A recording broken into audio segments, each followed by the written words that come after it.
In this video, I'm going to teach you how to create a custom product page with Elementor.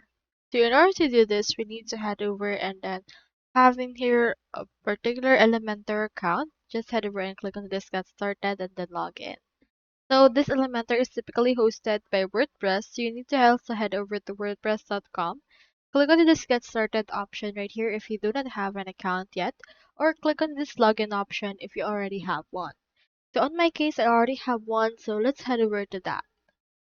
Here is my actual dashboard on my WordPress. So in order to create a custom product page, we need to access the theme builder.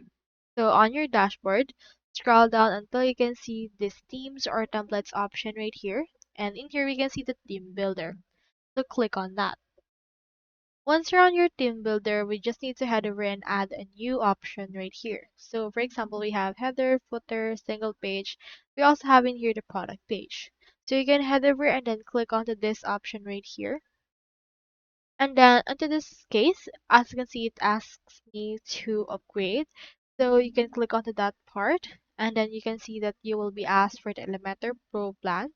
So you can see here the plans that they have available for you. But once you have this, you should be able to use that particular template right here for your actual Elementor. Now you can just choose a pre-designed page, add some pages as you usually do, connect some widgets in order to enable dynamic data sources, and also customize the appearance of the particular page that you wish to create using the theme builder of Elementor right here. So in here you can also add custom fields, and once you're done you can head over and publish them to save your template and then have it ready onto your actual website. So that's all there is today, and I hope this video actually helped you out with everything.